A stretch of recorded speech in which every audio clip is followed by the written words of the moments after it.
आपल्या प्रत्येकाच्या लाईफचा फंडा वेगळा आहे. एकच कुठलं तरी सूत्र आपल्या सगळ्यांना लागू पडेल असं नाही आहे. मुळात आपण सगळे एकमेकांपेक्षा वेगळे आहोत, हेच आपलं माणूस असण्याचं लक्षण आहे. आणि म्हणून मी कुठलं तरी एखादं सूत्र सांगेल आणि त्यानं जगणं सुंदर होईल असं नाही आहे. खरं तर मी जेव्हा या विषयावरती बोलायला सुरुवात केली, मला असं वाटायला लागलं होतं की अरे वा, आता आपण बोलतोय, लोक आपल्याला ऐकतायत. आणि एक दिवशी याच आविर्भावात मी वडिलांना विचारलं, म्हटलं एवढी वर्ष झाले मी बोलतोय पण लोक काय बदलताना दिसत नाहीत. आणि त्या दिवशी माझे वडील मला म्हटले की तू बोलून लोक बिक बदलतील असल्या काय फंदात तू पडू नको. म्हटलं मग? म्हटले बोलून बोलून तू एकटा जरी सुधारला तर काय कमी आहे का? तू एकटा जरी सुधारला ना तरी माझ्या दृष्टीनं खूप मोठं आहे. आणि मला वाटतं की बदलाची सुरुवात ही आपल्यापासून व्हायला हवी. नाहीतर हल्ली अनेक लोक एकमेकांना शिकवायला बसलेले आहेत. म्हणजे एका राजाचा असा प्रायव्हेट तलाव होता. त्या तलावामध्ये मासेमारी वगैरे करायला परवानगी नव्हती, पण एक तरुण त्या पाण्यामध्ये गळ टाकून बसलेला होता मासे पकडण्यासाठी. तिथे राजाचे शिपाई आले आणि त्यांनी त्याला विचारलं, बाबा तुला माहीत आहे ना इथे मासेमारी वगैरे करणं बंद आहे, इथे परवानगी लागते आणि राजाची सक्त ताकीद आहे की कुणीही इथे असं गळ टाकून बसू शकत नाही, मासेमारी करणं इथं प्रतिबंध आहे. त्या तरुणानं विचारलं, तुला कुणी सांगितलं मी मासेमारी करतोय?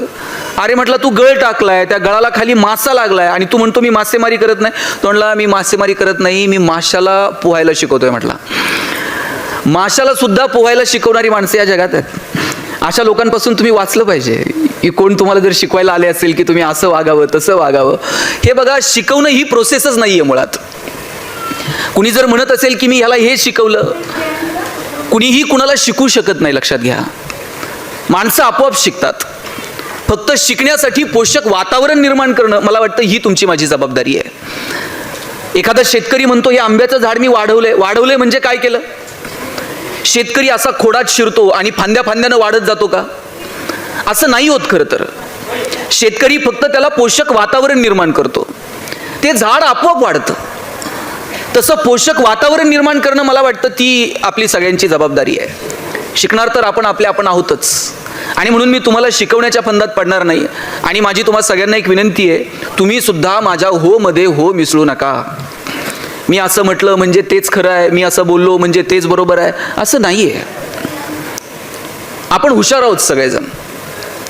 आणि म्हणून आपण आपल्या कुणाच्या तरी इकडे स्टेजच्या मागे बडबड बंद करा बरं. इकडे स्टेजच्या मागची सगळी इकडे येऊन बसा, सगळे पुढे चला पटकन, सगळे पुढे. आता ही चला इकडे बसा बरं. कुणीही माझ्या हो मध्ये हो मिसळण्याचा प्रयत्न करू नका. आपली अडचण काय झाली माहिती आहे का, की कुणी सांगितलं हे असं करा, मग आपण म्हणतो हां तसं करून पाहूयात. कुणी सांगितलं हे असं वागलं पाहिजे, मग आपण तसं वागून बघूयात. आपण माणसं आहोत, आपण चिकित्सा केली पाहिजे. हे सांगतायत ते बरोबर आहे का? हे मला पटतंय का? मी या पावलांवरती 4 पावलं चाललो पाहिजे का? मला वाटतं याचा स्वतंत्र विचार माणूस म्हणून आपण सगळ्यांनी केला पाहिजे. आजवर कुणीतरी सांगत आलं हे असं आहे, आपण त्याच्यावरती विश्वास ठेवत आंधळेपणानं चालत राहिलो आणि त्याचे परिणाम आपल्याला भोगावे लागले. आपण सगळे एकमेकांपेक्षा वेगळे आहोत, आपल्या सगळ्यांचं जगणं वेगळं आहे. आणि म्हणून आपली चिकित्सा आपण करूयात, विचारांची चिकित्सा करूयात आणि मग ठरवूयात की आपल्याला कुठे चालायचं आहे ते. मी एक तुम्हाला गंमत सांगतो. मी ज्या कॉलनीमध्ये राहतो तिथे ताई ताई ताई ताई आपण नंतर करूयात ना प्लीज, सत्कार वगैरे आता जाताना करूयात. चला बरं बसून घ्या, सगळ्यांना ऐकू द्या. कुणी बसायचं राहिलं असेल तर पटकन बसून घ्या, आता मध्ये येऊ नका. मी सांगत होतो की चिकित्सा करा, कुणाच्या हो मध्ये हो मिसळू नका. आणि आपण हो मध्ये हो मिसळत आलो आणि त्याचे परिणाम आजपर्यंत आपल्याला भोगावे लागलेत. मी ज्या ठिकाणी पुण्यामध्ये राहतो त्या बिल्डिंगमधून मी असा खाली उतरत होतो आणि खाली उतरताना ज्या लिफ्टमधनं मी खाली उतरलो त्या लिफ्टच्या बाहेर एक छोटंसं गार्डन आहे आणि त्या गार्डनमध्ये एक आजी बसलेली असायची. त्या आजीसोबत तिच्या 4-5 मैत्रिणी असायच्या. आणि एक दिवशी गडबडीत मी निघालेलो असताना मला त्या आजीनं प्रश्न विचारला, गणेश तू ते कपड्याचं दुकान सुरू केलंय ते बरं चाललंय ना रे? माझं कोणतंही कापडाचं दुकान नाही. पण आजीनं मला विचारलं तुझं ते कापडाचं दुकान नीट चाललंय ना? मी काय करायला हवं होतं? मी तिथेच थांबायला हवं होतं आणि आजीला सांगायला हवं होतं की आजी माझं कोणतंही कापडाचं दुकान नाहीये, तुम्ही मला हे काय विचारताय? पण मी म्हटलं कुठं आजीच्या नादाला लागता. मी आजीच्या हो मध्ये हो मिसळला आणि आजीला म्हटलं, आजी कापडाचं दुकान 1 नंबर चाललंय म्हटलं. दुसऱ्या दिवशी परत मी लिफ्टमधनं खाली उतरलो. आजी तिच्या मैत्रिणींसोबत तिथंच बसलेल्या होत्या आणि आजीनं मला परत विचारलं, तू ते भांड्याचं दुकान सुरू केलंय? म्हटलं, आजी 1 नंबर. मी रोज तिथून यायचो. आजी रोज नवीन व्यवसाय सुरू करायला लावायची. मी कधीही तिला अडवलं नाही. रोज मी तिच्या हो मध्ये हो मिसळत गेलो. आजीने विचारलं, तू ते चपलेचं दुकान सुरू केलंय, बरं आहे ना बाबा? म्हटलं, आजी खूप जोरात सुरू आहे. आणि आज मी माझ्या मित्रांसोबत खाली येत होतो. आजीनं मला विचारलं, तू ते चपलांचं दुकान सुरू केलंय? मी म्हटलं, हो आजी, खूप छान चाललंय. मी पुढे निघालो. माझ्या मित्रांनी मला विचारलं, कसलं दुकान आणि कधी सुरू केलं? म्हटलं, अरे बाबा, कशाचं दुकान आणि काय? ही आजी रोज नवीन व्यवसाय विचारते. मी पण तिच्या नादाला लागत नाही. मी रोज तिला हो म्हणतो आणि पुढे चालतो. कदाचित आजीला स्मृतिभ्रंश झालेला असेल. आजी रोज विसरते. मी रोज नवीन व्यवसाय सांगते. मी रोज तिला हो म्हणतो आणि पुढे जातो. मी माझ्या मित्रांना सांगत होतो, आजीला स्मृतिभ्रंश झालेला असेल आणि माझ्या कानावर शब्द पडले. आजी तिच्या मैत्रिणींना सांगत होती, मी म्हटलं होतं ना तुम्हाला याच्या डोक्यावर परिणाम आहे. याला काही म्हणा, हे होच म्हणतंय. हे नाही कशालाच म्हणत नाही. तुम्ही उद्या बघा, नवीन व्यवसाय विचारा, हे म्हणतंय 1 नंबर चाललेला. अडचण कुठे माहितीये का? आपण हो मध्ये हो मिसळतो आणि पुढे निघतो. आपण थोडंसं थांबूयात, विचार करूयात. अरे बाबा, आहे का? आपल्याला इतकी गडबड झालेली माहिती आहे. आपण सगळेजण गडबडीत आहोत, प्रचंड व्यस्त आहोत. आणि या व्यस्ततेमध्ये अंतर्मनात डोकवायला संधी नाही, कुठे थांबायला वेळ नाही. आपण फक्त या धावपळीत आहोत. आणि म्हणून मला सांगायचं की कधीतरी थोडंसं अंतर्मनात डोकावून बघू. आपल्या जगण्याचे संदर्भ काय आहेत? आपण जगतोय कशासाठी? आपल्याला नेमकं काय अपेक्षित आहे? आपलं जगणं सुंदर व्हावं असं जर आपल्याला वाटत असेल तर आपल्या नजरेमध्ये काय फॉर्म्युला आहे? मी काहीतरी सूत्र सांगावं आणि त्या सूत्रावर तुम्ही चालत राहावं असं नाहीच आहे मुळी. एक खूप सुंदर 2 ओळी आहेत. ले देके एक नजर तो है हमारे पास, ले देके एक नजर तो है हमारे पास, तो फिर क्यों देखे दुनिया को किसी और की नजर से?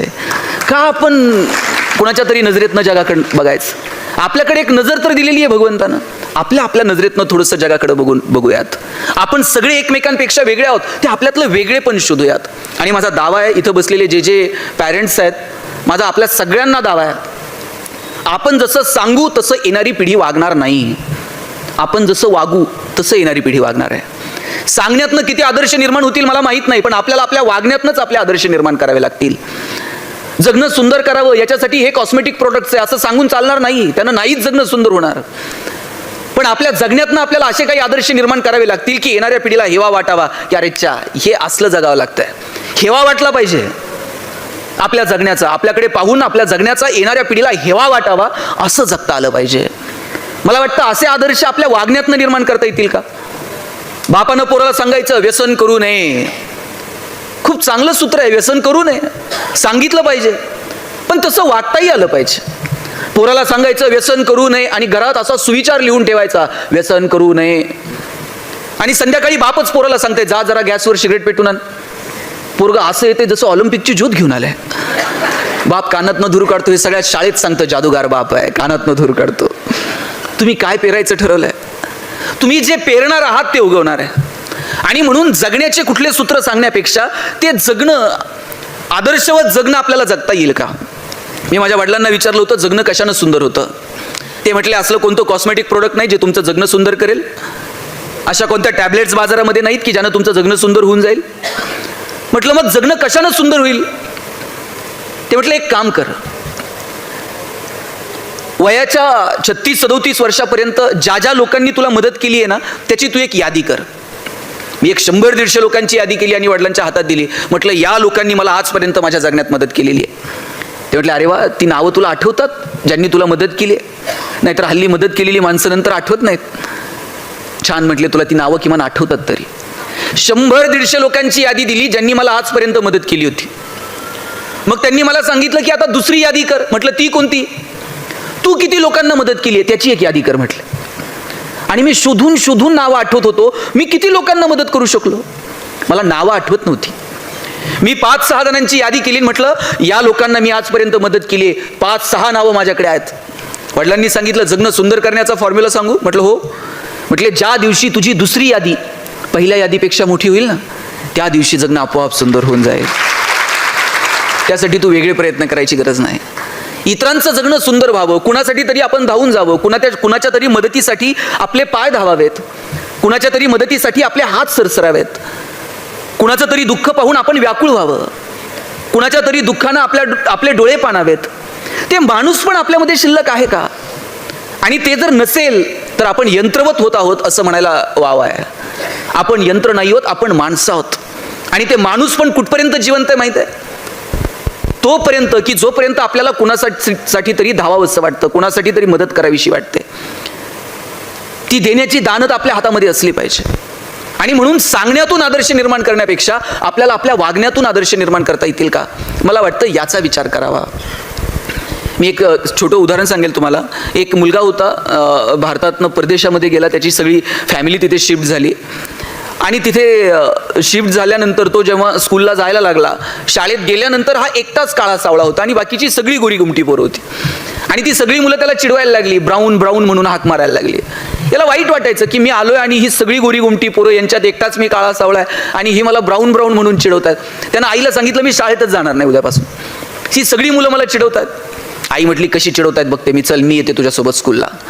त्या दिवशी आई त्याच्यासोबत शाळेत जाते आणि त्यांच्या टीचरला सांगते की ती 2-4 मुलं त्याला रोज चिडवतात, तुम्ही त्यांना बोला, त्यांना इथे बोलवा आणि माझ्या समोर त्यांना सक्त ताकीद द्या की परत असं चिडवलं जाणार नाही. आपल्यापैकी जर कुणी शिक्षक असतं तर आपणही हेच केलं असतं, त्या 4 पोरांना बोलवलं असतं आणि त्यांना सांगितलं असतं परत जर चिडवलं ना तर बघा. हेच असतं ना आपलं, परत जर असा वागला तर बघ. हे आपलं शेवटचं असं असतं. नंतर माझ्याशी गाठ आहे.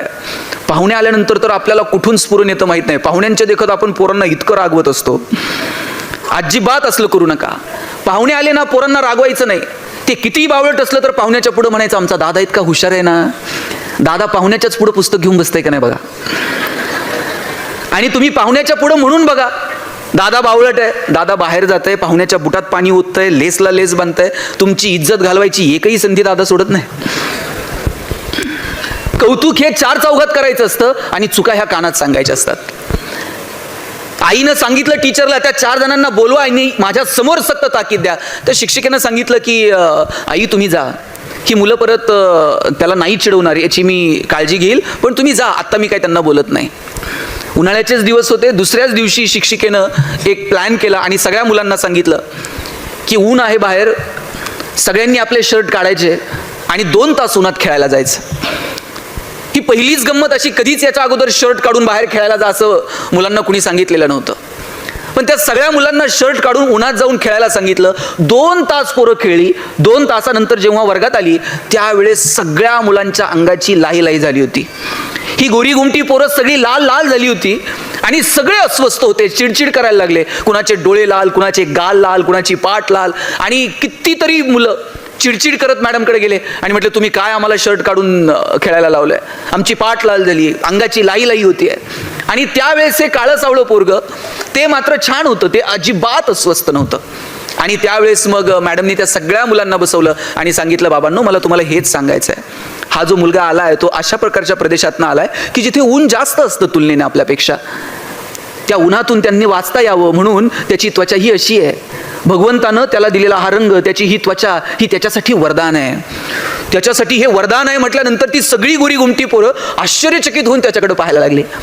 आणि आतापर्यंत त्याला चिडवणारी पोरं कुतूहलानं त्याच्याकडे पाहतात. असं बघितल्याबरोबर ह्या पोराची मान अशी उंचावली, अरे आपण काहीतरी वेगळे आहोत, आपल्याला काहीतरी भगवंतानं वरदान दिलेलं आहे.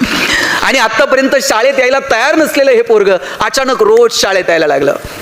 आता त्याला कुणी ब्राऊन म्हणून चिडवत नव्हतं, पण आपल्या रंगाचा त्याला हेवा वाटायला लागला होता. आणि त्याच वेळेस त्या टीचरनं सांगितलं बाबांनो तुम्ही सगळे एकमेकांपेक्षा वेगळे आहात. वेगवेगळ्या प्रदेशात जन्माला आलात, तुमच्या भाषा वेगळ्या असतील, तुमची संस्कृती वेगळी असेल, तुमचं राहणीमान वेगळं असेल, पण हे वेगळेपण हेच आपलं माणूस असणं आहे. आपण सगळे जर एकमेकांपेक्षा वेगळे नसतो तर आपण माणूस नसतो. आपण वेगळे आहोत म्हणूनच माणसं आहोत. यंत्र सगळी सारखी दिसतात, एकाच कंपनीतनं बाहेर पडणाऱ्या सगळ्या गाड्या सारख्या दिसतात, पण आपण माणसं आहोत आणि आपण सगळे एकमेकांपेक्षा वेगळे आहोत. आपलं वेगळेपण ज्या दिवशी आपल्याला ओळखता येईल ना मित्रांनो, त्या दिवशी जगणं सुंदर होऊन जाईल. फक्त आपल्याला आपल्यातलं वेगळेपण ओळखता आलं पाहिजे. इथं बसलेला असा एकही माणूस नाहीये की ज्याच्यामध्ये काहीच वेगळेपण नाहीये. आपण सगळे एकमेकांपेक्षा वेगळे आहोत. ताईंनी छान प्रोग्राम ऑर्गनाईज करावा, कुणीतरी छान पत्रकारिता करावी, साहेबांनी छान क्लासेस चालवावेत. आपण सगळेजण वेगवेगळ्या प्रोफेशनमध्ये आहोत आणि आपण सगळ्यांमध्ये काहीतरी भगवंतानं वेगळेपण दिलेलं आहे. मला एक सांगा, सचिन तेंडुलकर सारखा षटकार ऐश्वर्या रायला मारता येईल का?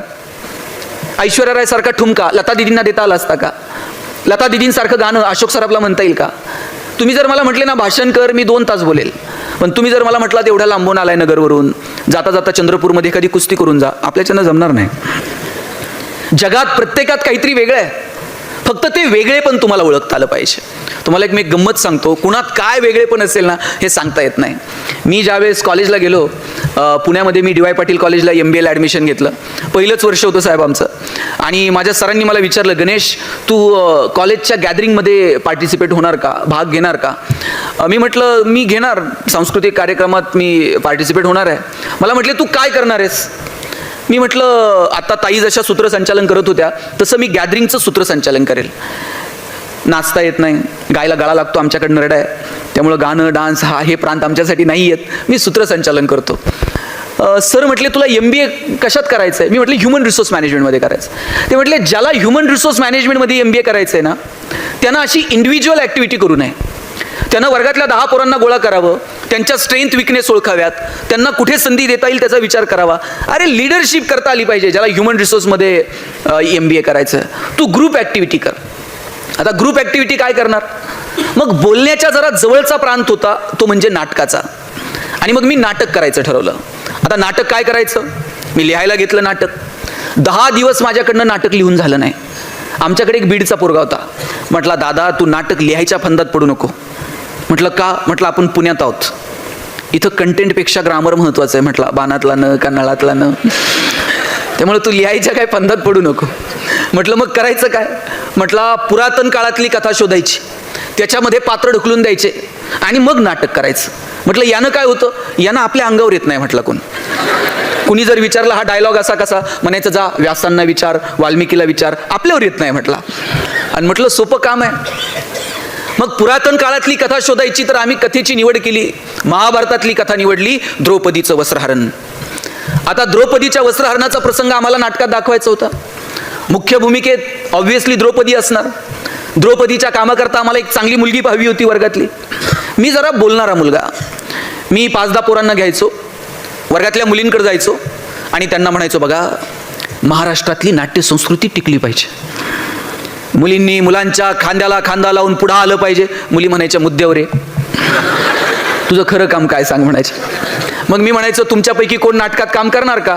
एक 5-10 मुली हात वर करायच्या की आम्ही नाटकात काम करायला तयार आहोत. मुलींचा पुढचा प्रश्न असायचा रोल काय करायचा नाटकात. आता कुणी सांगायचं तिला तुला द्रौपदी व्हायचं आहे. मग ह्यानं त्याच्याकडे बघायचं, त्यानं ह्याच्याकडे बघायचं. हळूच एखादं पोरगं पुढे यायचं आणि म्हणायचं ताई बघा आता हे पांडवांपैकी एक पोरगी द्रौपदी, आणि हे म्हणते ताई तुला द्रौपदीची भूमिका करायची. सगळ्या मुली खाली हात घ्यायच्या. मुली म्हणायच्या द्रौपदीची भूमिका करायला हरकत नाही, पण कृष्ण जर वेळेवर आला नाही स्टेजवर तर मग काय करायचं. म्हटलं आता इथं व्याख्याता लवकर येत नाही, कृष्णाची गॅरंटी कुणी द्यायची. मग करायचं काय? आमच्या वर्गात एक गोरं गोमटं पोरगं होतं, दिसायला एकदम सुंदर होतं. आमच्या सुदैवानं त्याच्या दुर्दैवानं त्याच्या डोक्यावर एकही केस नव्हता. त्याला म्हटलं छान दिसशील, द्रौपदीची भूमिका करणार का? तो म्हटलं द्रौपदी व्हायला हरकत नाही, डोक्याचं काय करायचं. म्हटलं विग आणून लावू, छान दिसशील.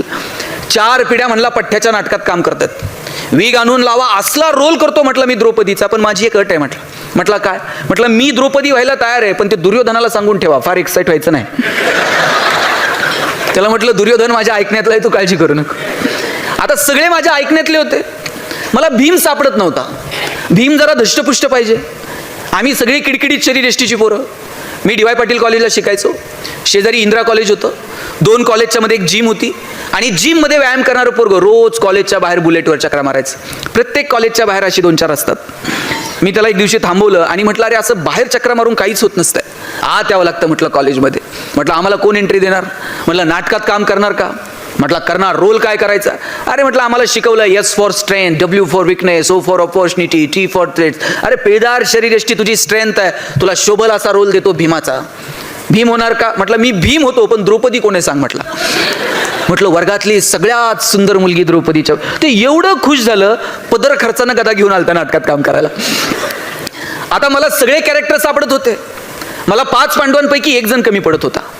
आमच्या वर्गात एक पहिल्या वाकावर बसणारं पोरगं होतं, ज्यानं आयुष्यात अभ्यास सोडून दुसरा उद्योग केला नाही. कायम अभ्यास. सर बघा प्रत्येक क्लासमध्ये असेही 2-3 असतात. ते 100 पैकी 99 पडले ना तरी त्यांना करमत नाही. ते एकासाठी हुज्जत घालणार, ते शिक्षकांकडे येऊन भांडणार. कधी मैदानावर क्रिकेट खेळायला जाणार नाही, कधी पिक्चरला जाणार नाही. आम्ही त्याला पिक्चरला घेऊन जायचो, 2 वर्षात त्याला शिट्टी वाजवता आली नाही. त्याला हेवा वाटायचा शिट्टी वाजवता आली पाहिजे. ते 1 रुपयाची शिट्टी घेऊन यायचं पिक्चरला येताना, आणि खूप मोह झाला की असं खाली वाकून शिट्टी वाजवायचं. पडद्याकडे बघून सुद्धा त्यानं कधी शिट्टी मारली नाही. आम्ही त्याला म्हणायचो, पडद्यावरच्या कलाकारांना नाही कळत कोण शिट्टी मारतंय, मान तर वर कर. पण मान वर करून कधी बोलला सुद्धा नाही. आणि त्याला मी विचारलं, 5 पांडवांपैकी एकाची भूमिका तू करणार का? म्हटलं दादा भूमिका करायला हरकत नाही, पण आपल्याला डायलॉग बोलता येणार नाही. अरे म्हटलं डायलॉगच बोलायचे नाहीत. 5 पांडवांपैकी एकाची भूमिका तू करायची. द्रौपदीचं वस्त्रहरण सुरू झालं का शर्मेनं मान खाली घालायची, नाटक संपेपर्यंत वर करायची नाही. म्हटलं शोभल असं काम आहे, आयुष्यभर हेच करत आलोय मी, मानच वर करायची नाही. सगळं सांगितल्याप्रमाणे सुरू होतं. सगळे माझ्या ऐकण्यातले होते. सगळ्यांना माहीत होतं द्रौपदीच्या भूमिकेत मुलगा मुलीचा रोल करतोय. पण दुर्दैवानं भीमाला माहीत नव्हतं की द्रौपदीच्या भूमिकेत मुलगा आहे.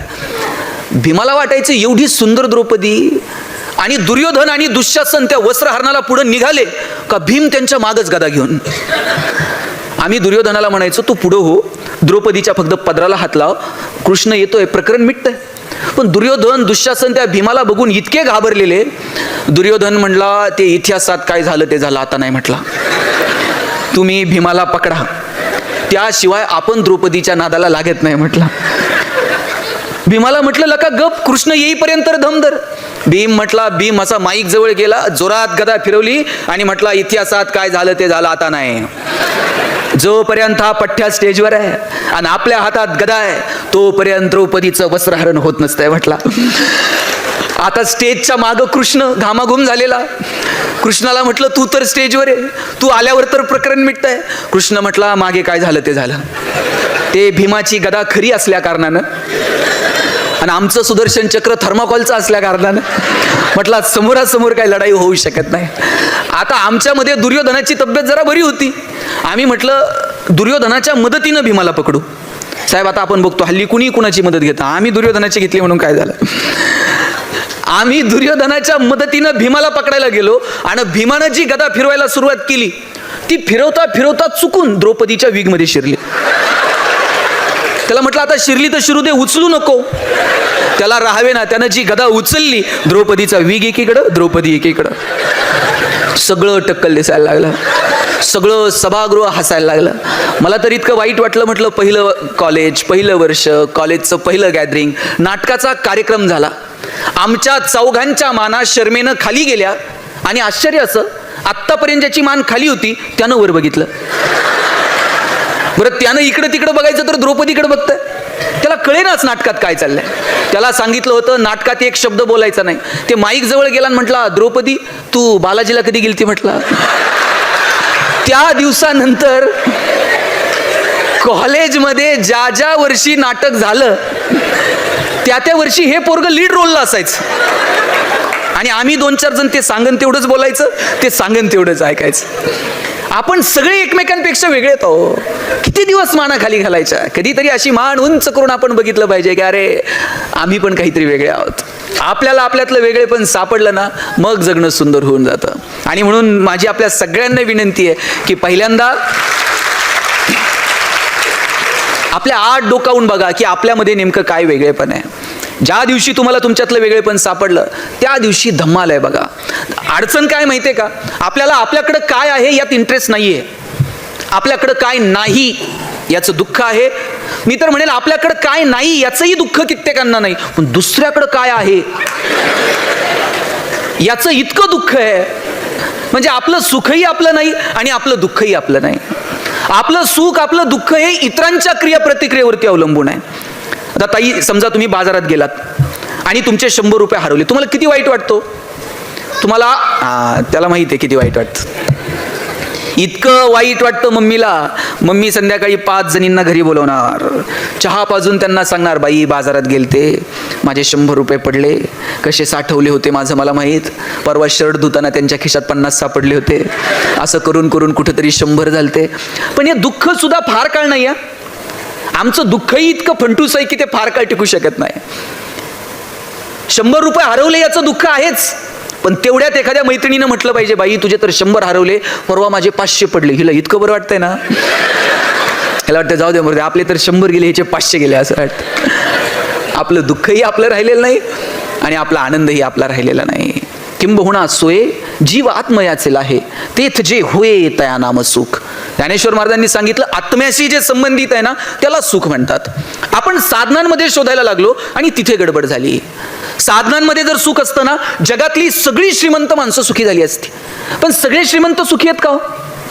आणि सगळे गरीब दुःखी आहेत का? सुख आनंद ह्या संकल्पना जर पैशांवरती विकत मिळत असत्या तर गरिबाच्या वाट्याला सुख आलं नसतं आणि श्रीमंतांच्या वाट्याला दुःख आलं नसतं. पण सुख आनंद या संकल्पना पैशात नाही विकत मिळत, ती अंतर्मनाची कॅरेक्टरिस्टिक आहे. म्हणून आपलं सुखही आपलं आहे, आपलं दुःखही आपलं आहे. पण दुर्दैवानं ते इतरांच्या क्रियेप्रतिक्रियेवरती अवलंबून राहिलं आणि तेच आपल्या दुःखाचं कारण ठरलं. तुम्हाला आनंदी राहायचंय का हो? किती जणांना राहायचंय? हात वर करा बरं, किती जणांना आनंदी राहायचंय? तुम्हाला एवढंच आनंदी राहायचंय का? किती जणांना आनंदी राहायचंय? सगळ्यांना आनंदी राहायचंय, बरोबर. आता मी दुसरा प्रश्न विचारतो, आनंदी राहायचंय की आपण आनंदी आहोत हे जगाला दाखवायचंय? मग राहणं खूप सोपं आहे. आपल्याला आनंदी राहायचं नाहीच आहे, आपण आनंदी आहोत हे जगाला कळावं यातच आपल्याला इंटरेस्ट आहे. लाखो रुपये खर्च करून लोक परदेशात जातात आणि तिथं काहीच बघत नाहीत. त्याच्या डोक्यात एकच असतंय, फोटो काढतंय स्टेटसला ठेवतंय, फोटो काढतंय स्टेटसला ठेवतंय. त्याला ते बघण्यात इंटरेस्ट नाहीये, आपण कुठे आहोत हे जगाला कळलं पाहिजे यात त्याला जास्त इंटरेस्ट आहे. बरं, तुमच्याकडे मोबाईल आहे, स्टेटस ठेवलं तर काही चुकीचं आहे का? सुविधा आहे, ठेवलं पाहिजे. पण खरं दुःख कधी माहितीये? ज्याच्यासाठी स्टेटस ठेवलंय त्यानं जर बघितलं नाही ना, इतकं दुःख होतंय, असं वाटतंय सगळ्या ट्रिपचे पैसे व्हायला गेले. आपला आनंदही आपला नाही आणि आपलं दुःखही आपलं नाही.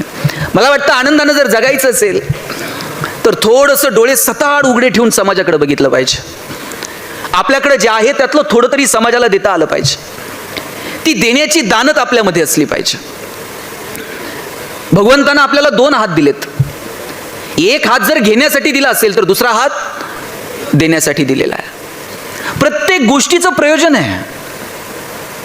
भगवंतानं एकच हात असा गळ्यातून दिला असता आणि सांगितलं असतं भागून घे, चाललं असतं. सवयीनं माणसं तसं वागत राहिली असती. पण 2 हात याच्यासाठी दिलेत, बाबा एका हातानं घेता येतंय तर दुसऱ्या हातानं थोडंसं दे. बरं बघा, घेतलेला श्वास सोडावा लागतो. असं आहे का श्वास घ्या आणि सोडूच नका? बघा, जमतंय का? घेतलेला प्रत्येक श्वास सोडावा लागतो. कमवलेल्या सगळ्या गोष्टी इथे ठेवून जाव्या लागतील. एकही गोष्ट घेऊन जाता येणार नाही. भूक संपल्यानंतर जेवता येत नाही, तहान भागल्यानंतर पाणी पिता येत नाही. आपल्याकडे 10 गाड्या आहेत पण एकाच गाडीत प्रवास करता येतो. दारात 10 गाड्या आहेत, मग असं होतं का डोकं इकडे ठेवू, हात ह्या गाडीत ठेवू आणि सगळे नंतर एकत्र भेटू कुठेतरी? 10 जरी असल्या तरी एकाच गाडीत फिरावं लागतंय. 10 बेडरूम आहेत पण कुठेतरी एकत्र एकाच बेडरूम मध्ये झोपावं लागणार आहे. काहीही घेऊन जाता येणार नाही. याचा अर्थ असाही नाही की तुम्ही कमवू नका. मी तर म्हणतो जेवढं कमवता येईल तेवढं कमवा. पण तुकाराम महाराजांचं एक खूप सुंदर विधान आहे, जोडून या धन उत्तम व्यवहारे. आपला व्यवहार उत्तम असला पाहिजे. माझे वडील तर सांगतात, वाईट मार्गाने मिळवलेलं धन म्हणजे प्रेतावरची फुलं आहेत, हसूही देत नाहीत आणि रडूही देत नाहीत. चांगल्या मार्गाने जेवढं कमवता येईल तेवढं कमवा. पण बाबांनो, त्यातलं थोडं तरी, सगळ्यात आपण कमवलेल्या गोष्टीवर आपला अधिकार नसतो. हातामध्ये ती देण्याची दानत असली पाहिजे. आणि माझा दावा आहे, तुम्ही जेवढं देता 1 रुपया सुद्धा तुमचा निसर्ग उसनं ठेवत नाही. निसर्गाचा नियम आहे, 1 दाणा पेरला तर 1000 दाणे उगवतात. तुम्ही जेवढं द्याल समाजाला त्याच्या कितीतरी पटीनं हा निसर्ग तुम्हाला परत करत असतो. फक्त ती देण्याची दानत आपल्या हातामध्ये असली पाहिजे. पिढ्यानं पिढ्या चालत आलेली महाजनकीची सगळी कागदपत्र तुकाराम महाराजांनी इंद्रायणीच्या डोहात नेऊन बुडून टाकली हो. आणि किती सहजतेनं बुडवली. जितक्या सहजतेनं तुम्ही मी श्वास घेतो तितक्या सहजतेनं सगळं बुडून टाकलं. बरं, त्याचा कुठं फ्लेक्स नाही, कुठं बॅनर नाही. मी तर म्हणतो शेतकऱ्याचं कर्ज माफ करणारं पहिलं गव्हर्नमेंट जर कोण असेल ना, जगद्गुरु तुकाराम महाराज आहेत. ही जी दानत आहे ना देण्याची, ती आपल्यामध्ये असली पाहिजे. विंदा करंदीकरांची खूप सुंदर कविता आहे, देणाऱ्यानं देत जावं, घेणाऱ्यानं घेत जावं आणि घेता घेता एक दिवस देणाऱ्याचे तोडून घ्यायचे ते हात. तर त्याच्या हातामध्ये जी देण्याची दानत आहे ती आमच्यामध्ये यावी. हिरव्या पिवळ्या डोंगरांकडून हिरवी पिवळी शाल घ्यावी, सह्याद्रीच्या कड्याकडून छातीसाठी ढाल घ्यावी, वेड्यापिशा ढगांकडून वेडेपिसे आकार घ्यावेत, मातीमधल्या प्रश्नासाठी पृथ्वीकडून हुंकार घ्यावेत, उसळलेल्या दर्याकडून पिसळलेली आयाळ घ्यावी आणि शांत वाहणाऱ्या भीमेकडून तुकोबाची माळ घ्यावी. देणाऱ्यानं देत जावं, घेणाऱ्यानं घेत जावं आणि घेता घेता एक दिवस देणाऱ्याचे हात घ्यावेत. देताना किती सहजता पाहिजे माहिती आहे? जितक्या सहजतेनं आम्ही श्वास घेतो तितकी सहजता आमच्या देण्यात असली पाहिजे. दिल्यानंतर काहींना पस्ताव येतो, उगच दिलं म्हणते याला, भावनिक झालो, नसतं दिलं तरी जमलं असतं असं वाटतंय. एक खेड्यातला मित्र शहरात आला आणि हा शहरातला मित्र काहीतरी कार्यक्रमासाठी बाहेर निघाला होता आणि ग्रामीण भागातून आलेल्या त्या मित्राला म्हटलं, अरे चल मी एका पाहुण्यांकडे भेटायला चाललोय, आपण 5 मिनिटात जाऊन येऊ. तो म्हटलं नाही, तू जाऊन ये, मी घरीच थांबतो तुझ्या, तू ये पटकन जाऊन. अरे चल रे माझ्यासोबत. अरे म्हटलं माझे कपडे बघ, मी आत्ता गावाकडनं आलोय, माझ्याकडे आत्ता ड्रेस पण नाही की तुझ्यासोबत कुणाकडे भेटायला यावं, असं चांगले कपडे माझ्याकडे नाही आहेत. तो म्हटलं एवढंच ना, कालच मी नवीन ड्रेस आणलाय, तो तू घाल आणि चल माझ्यासोबत. यानं नवा कोरा ड्रेस मित्राकडे दिला, त्याला सांगितलं हा घालून ये, आपण पटकन जाऊन येऊयात. मित्रानं तो नवा कोरा ड्रेस असा चढवला आणि ते गावाकडचं पोरगा असा राजबिंडा दिसायला लागलं. ह्याला वाटलं हा मी घातला असता तरी चाललं असतं, म्हटलं उगच याला दिला म्हटलं. पण आता दिलाय काही बोलता येईना. आणि मग ज्या पाहुण्यांकडे भेटायला जायचं होतं त्यांच्याकडे हे दोघं जण गेल्यानंतर हे गावाकडचं पोरगा असलं राजबिंडा दिसत होतं, ते पाहुणे सुद्धा त्याच्याकडेच बघायला लागले. आणि पाहुण्यांनी विचारलं कोण आहे ते? तो म्हटलं हा माझा मित्र आहे, लहानपणापासून आम्ही एका शाळेत शिकलो, गावाकडे आता शेती करतो, मी शहरात आलो, शहरात मला मोठ्या पगाराची नोकरी लागली. हा गावाकडेच असतो पण फार सज्जन आहे, आजच शहरात आला होता, माझ्याकडे आला, त्याला घालायला कपडे नव्हते, त्यानं अंगावर घातलेले कपडे माझे कपडे आहेत. ते पाहुणे त्या मित्राकडे असं बघायला लागले, मित्र ह्याच्याकडे असा डोळे बसून बघायला लागला. तुला हे सांगायची गरज होती का की हे कपडे माझे आहेत? आणि त्यांनी तुला विचारलं होतं का हा कोणाचे कपडे घालून आलाय? पण हे इतकं अस्वस्थ होतं की माझ्या कपड्यामध्ये ही किती सुंदर दिसत आहे. आणि मग बाहेर पाहुण्यांच्या तिथून बाहेर गेल्याबरोबर यानं बटन काढले, हे तुझे शर्ट आणि तुझे कपडे अजिबात तुझ्यासोबत. म्हणलं बाबा चूक झाली, मला ते कपड्यांचं सांगायचं नव्हतं, पण अनावधानानं आलं, पुढच्या घरी फक्त जाऊयात, त्यांना 2 मिनिटं एक निमंत्रण देऊयात आणि लगेच निघूयात. आता मात्र मी कपड्यांविषयी काहीच बोलणार नाही. दुसऱ्या पाहुण्याच्या घरी गेले, तिथेही याचाच प्रभाव पडला. याच्याकडे पाहुणे बघत राहिले, म्हणले कोण हा राजबिंडा तरुण?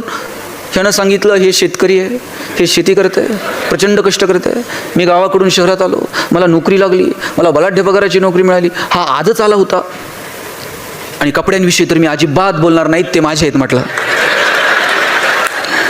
बाहेर आल्यानंतर ह्याला वाटलं आता याचा गळा दाबू का काय करू.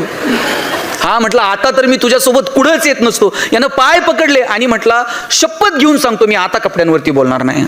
3ऱ्या ठिकाणी गेला, परत याचा प्रभाव पडला. कोण काय विचारायच्या अगोदरच यानं सांगायला सुरू केलं, गावाकडून आलंय, मला मोठ्या पगाराची नोकरी लागली. आणि हे सांगणार तेवढ्या त्याला आठवलं आणि म्हटला कपड्यांविषयी तर मी शपथ घेतलीये, पण खरंच माझे आहेत म्हणून ते इतकं भारी दिसतंय. म्हटलं काय काय माणसं होतो आपण.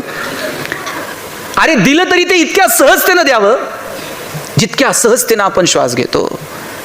त्या देण्याचा कुठं उल्लेखही असू नये. ती देण्याची दानत आपल्यामध्ये असते, ती वृत्ती आपली असली पाहिजे. आणि त्याच्यासाठी थोडंसं मोठं मन करावं लागतं. ज्या दिवशी ते मोठं मन होईल ना, मी तर म्हणतो काय ओ ज्ञानेश्वरांचं मन आहे, काय ज्ञानोबांचा मनाचा मोठेपणा एवढा नाही. त्याच्या किंचितचा जरी मनाचा मोठेपणा आपल्याकडे आला ना, तर आपल्या सगळ्यांचं जगणं सुंदर होऊन जाईल. काय ज्ञानोबांची वृत्ती. अहो भगवंताकडे मागायची वेळ आली तर ज्ञानोबा काय म्हटले, आपल्याला जर मागायची वेळ आली तर आपण काय मागू. नवरा बायकोसाठी मागल, बायको नवऱ्यासाठी मागल, दोघं मिळून पोरांसाठी मागतील, फार फार तर मेहुण्यासाठी मेहुणीसाठी, ह्याच्या पलीकडे आपलं नाही. आणि ज्ञानोबांना मागायची वेळ आली तर ज्ञानोबा म्हटले जो जे वांछील तो ते लाहो प्राणी जात. ज्याला ज्याला जे जे हवंय ते मिळू दे. अरे काय लोकांनी अवहेलना केली, किती लोकांनी त्रास दिला. इंद्रायणीमध्ये आंघोळीसाठी पाऊल ठेवायला लागले ज्ञानोबा, तर लोकांनी आंघोळ करू दिली नाही. तुम्ही संन्यासाची पोरा, तुम्हाला इथं पाय ठेवायचा अधिकार नाही.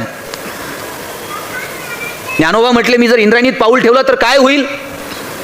धर्म मार्तंडांनी सांगितलं तुम्ही जर इथं पाऊल ठेवलं तर इंद्रायणी अपवित्र होऊन जाईल. ज्ञानोबांनी इंद्रायणीचं पाणी असं उंजळीत उचललं आणि सांगितलं या उंजळीत दिसणारा चंद्र साक्षात गंगेत दिसणारा चंद्र आणि या इंद्रायणीमध्ये दिसणारा चंद्र एकमेकांपेक्षा वेगळा आहे का. मग मी इथं पाय ठेवल्यानंतर हे पाणी अपवित्र होईल कसं. इंद्रायणी साक्षात गंगा आहे, ती अपवित्र होईल कशी. लोकांनी सांगितलं हुज्जत घालू नकोस. ज्ञानोबा धाडसानं पाऊल ठेवायला लागले तर दगड धोंडे घेऊन लोक मागं लागली आणि ज्ञानोबांना इंद्रायणीतून पिटाळून घरी लावलं. घरी जाता जाता थोडेसे खरचटलं, हाताला लागलं, झोपडीत एका कोपऱ्यात जाऊन ज्ञानोबा रडत बसले. आणि रुक्मिणीनं जवळ घेतलं, आईनं जवळ घेतलं आणि विचारलं, ज्ञाना रडतोस का? पण ज्ञानोबांनी सांगितलं नाही की लोकांनी माझी अवहेलना केली का तर आईला वाईट वाटू नये. किती दुःख सहन करावं. अहो, मुक्ताईला मांडे भाजून खायचे होते तर लोकांनी खापर दिलं नाही. एवढा लोकांनी त्रास दिला, एवढी अवहेलना केली आणि एवढं सगळं झाल्यानंतर मागायची वेळ आली भगवंताकडे तर हे सगळं विसरले होत ज्ञानोबा. आपण ज्ञानेश्वरी वाचली असेल, ज्ञानेश्वरीमध्ये कुठेतरी ज्ञानोबांनी त्यांच्या जगण्यातलं दुःख व्यक्त केलंय. मागायची वेळ आली तर ज्ञानोबा म्हटले, जो जे वांछील तो तेला हो प्राणी जात. देवा, ज्याला ज्याला जे जे हवंय ते मिळू दे. काय मनाचा मोठेपणा आहे वा. मला या दोन लोकांचा फार हेवा वाटतो. एक भगवान श्रीकृष्ण आणि दुसरे ज्ञानेश्वर महाराज. भगवान श्रीकृष्णाचा याच्यासाठी काय अफाट वक्तृत्व आहे कृष्णाचं. आता इथं तुम्ही मला बोलायला बोलवलंय, काय हो बोलायला लागतंय? इतकी सुंदर सिस्टीम आहे, मस्त ऑडिटोरियम आहे, तुम्ही छानपैकी ऐकतायत, मला काय बोलायला अडचण आहे? भगवान श्रीकृष्णानं गीता सांगितली कुठं? असं सभागृह होतं एसी, माईक सिस्टीम वगैरे, आणि आता कृष्ण उभा राहिला आणि गीता सांग. अरे कुरुक्षेत्रामध्ये गीता सांगितली, जिथे आता युद्ध सुरू होईल, जगातले सगळे महान योद्धे एकमेकांवर तुटून पडतील, शंख फुंकले जातील, मृत्यूचा तांडव उभा राहील, रक्ताचे पाट वाहतील, आणि तिथे कृष्ण गीता सांगतो, अर्जुना ऐक, मला काय सांगायचंय. आणि त्यावेळेस सांगितलेली गीता पुढचे हजारो वर्ष तुम्हाला मला प्रेरणा देते. काय अफाट सामर्थ्य असलं पाहिजे कृष्णाच्या वक्तृत्वाचं. आणि दुसरीकडे मला हेवा वाटतो ज्ञानोबांच्या वक्तृत्वाचा. काय ज्ञानोबांचा कॉन्फिडन्स आहे, काय ज्ञानोबांचा आत्मविश्वास आहे. आपल्यापैकी इथं कोण शिक्षक आहे का? त्यानं सांगावं, उद्या तुमची पोरं आमच्याकडे आणून सोडा आणि त्यांचं कल्याण झालं म्हणून समजा. काय आत्मविश्वास आहे ज्ञानेश्वरांचा. ज्ञानोबा म्हणतात, तरी अवधान ऐकले दिजे, मग सर्व सुखासी पात्र होईजे, हे प्रतिज्ञोत्तर माझे उघड ऐका. ज्ञानेश्वर महाराज सांगतात, मी प्रतिज्ञा घेऊन सांगतो, माझ्याकडे एकदा लक्ष देऊन बघा, सगळी सुख तुमच्या दारात लोळण घेतील. अवघाची संसार सुखाचा करीन, आनंदे भरीन तिन्ही लोका, या तिन्ही जगामध्ये आनंद भरून टाकील. काय आत्मविश्वास आहे हा. आणि इकडे भगवान कृष्ण सांगतो, अर्जुना शस्त्र उचल, माझे चुलते काके अमुक तमुक नातेवाईक हे असलं काही मनात आणू नको, हे धर्म आणि अधर्माचं युद्ध आहे, शस्त्र उचल. अस्वस्थ असणाऱ्या अर्जुनाला कृष्ण शस्त्र उचलायला लावतो आणि संहार होतो. कितीतरी योद्धे मृत्यूला सामोरं जातात. इकडे कृष्ण शस्त्र उचलायला भाग पाडतो अर्जुनाला, आणि इकडे ज्ञानेश्वर महाराज काय म्हणतात, तो जे खळांची व्यंकटी सांडो. ज्ञानोबा असं म्हणू शकले असते की नाही, जे खल आहेत ते मरो. पण ज्ञानोबा असं नाही म्हणत, जे खल आहेत ते मरो. ते म्हणतात, जे खळांची व्यंकटी, त्यांच्यातली जी वाईट बुद्धी आहे ना देवा, तेवढी सांडू दे. आणि पुढचं वाक्य तर इतकं गोड वापरलंय, तया सत्कळ मिरती वाढो. रोप छोटं असेल तर वाढो म्हणतात, आणि रोप नसेल तर रुजो म्हणतात. ज्ञानोबा रुजो म्हणू शकले असते, पण ज्ञानोबा म्हणतात वाढो. ज्ञानोबांना खात्री आहे, वाईटातल्या वाईट माणसामध्ये सुद्धा थोडी तरी सत्कर्माची वृत्ती शिल्लक आहे, आणि म्हणून ज्ञानोबा म्हटले, तया सत्कर्मी रती वाढो. भूता परस्परे पडो मैत्रजीवांचे.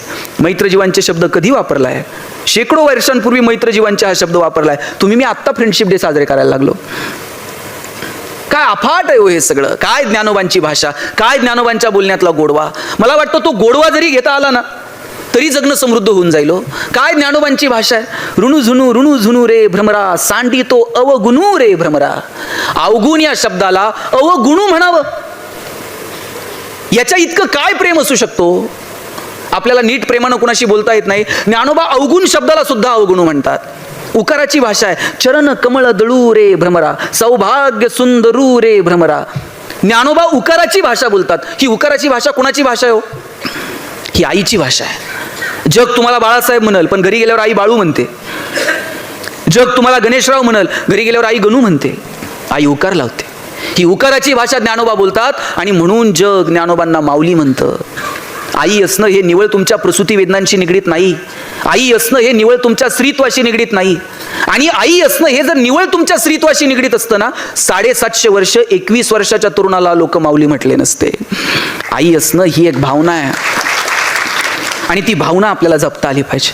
मला वाटतं बोलायला काय लागतो, शब्द शस्त्र आहेत. तुकाराम महाराजांनी सांगितलं शब्द शस्त्र आहे.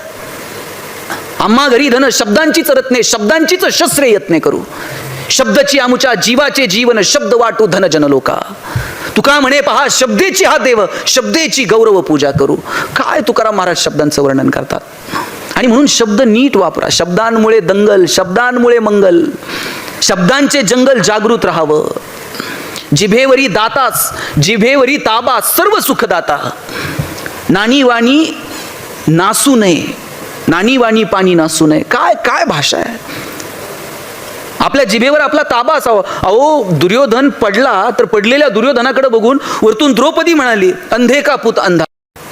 ते वाक्य इतकं वर्मी लागलं की ज्या वेळेस शकुनी मामानं टाकलेल्या फाशांमध्ये हे सगळे पांडव हारले, शेवटी द्रौपदीला डावावरती लावलं आणि द्रौपदीला सुद्धा कौरवांनी जिंकलं. त्यावेळेस दुर्योधनाला हे वाक्य आठवलं की द्रौपदीनं माझा अपमान केला होता, अंधे का पुत अंधा. एक वाक्य हो. आणि दुःशासनाला आदेश दिला द्रौपदीच्या केसांना धरून सभागृहात घेऊन या. दुर्योधन शूर आहे.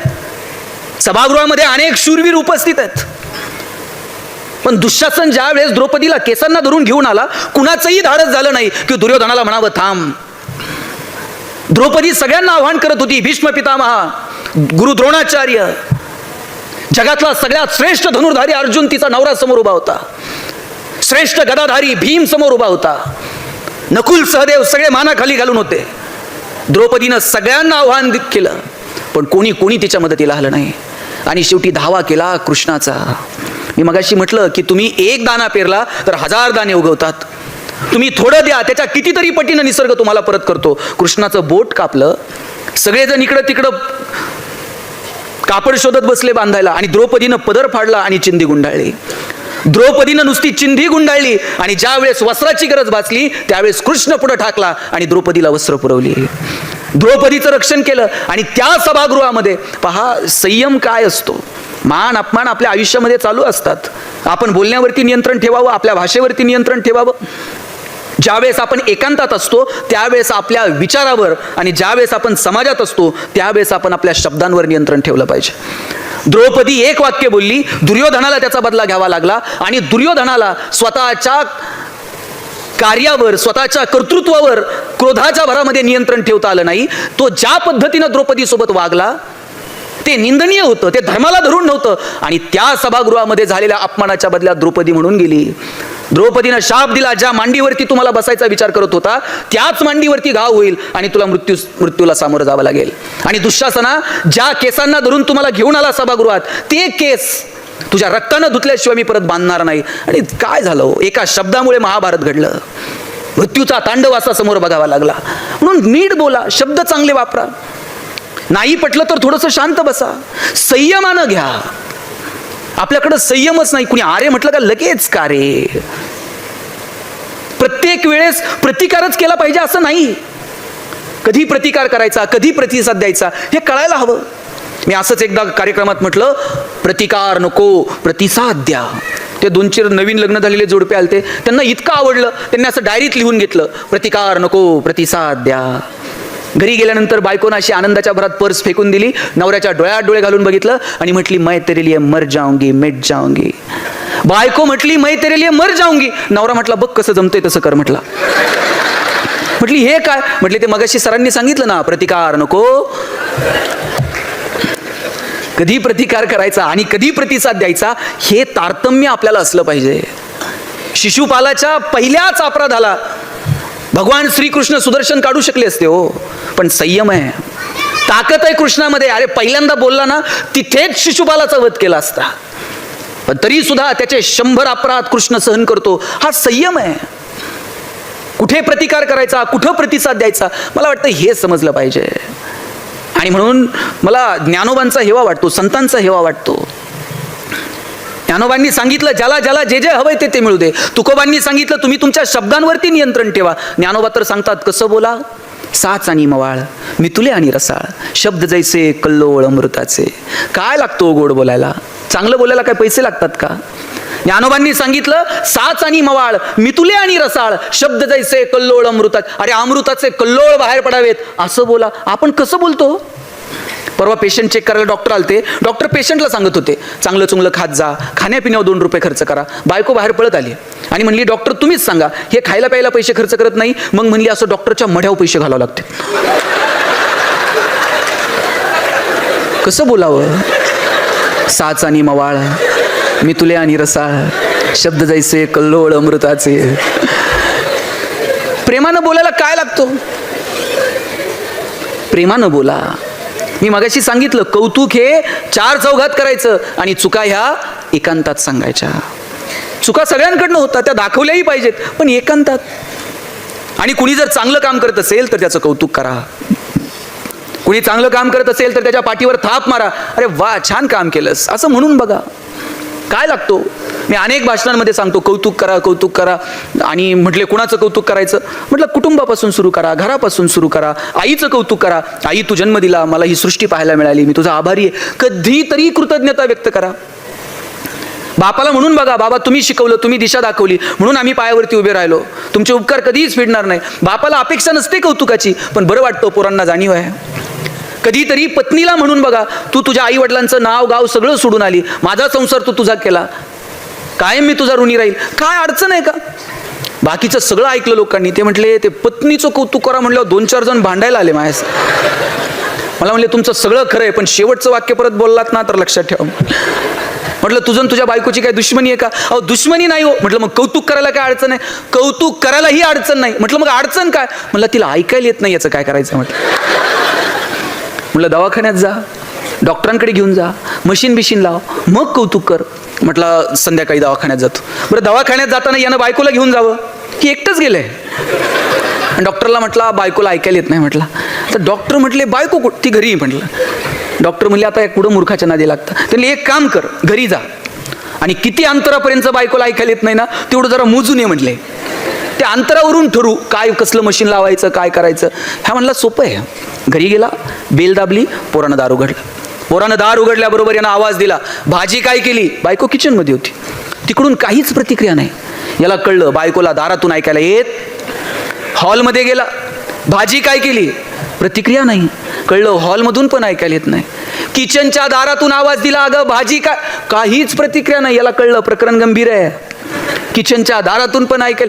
बायकोच्या मागं जाऊन उभा राहिला आणि जोरात कानात ओरडला, अगं भाजी काय केली? बायकोनं हातातली कढई अशी दंदिशी आदळली. म्हणली, 4 वेळा सांगितलं ना तुम्हाला बटाट्याची केली म्हणून.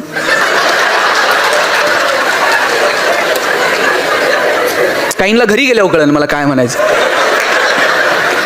साहेब 20 वर्ष ह्याला ऐकायला येत नव्हतं, तिने कसा संसार केला असेल मला सांगा. काय मित्रांच्या चुका नाही शोधायच्या, कधीतरी आत डोकावून बघा हो. आपल्याकडे पण काहीतरी असेल. आपल्याला फक्त इतरांच्या चुका काढता येतात, त्यांना असं केलं. कधी आपण कसे वागलो हे आपण कधी ठरवलंय का हो? आपल्यालाही ठरवता आलं पाहिजे की आपण नेमकं कसं वागतो. इतरांचं कौतुक, कुणाच्या तरी आयुष्यामध्ये आपल्यामुळे आनंद निर्माण झालाय का, असे प्रसंग फक्त आठवून बघा. आणि कौतुक कुणाला आवडत नाही हो, मला सांगा. सगळ्यांना कौतुक. अहो भगवंताला कौतुक आवडतो.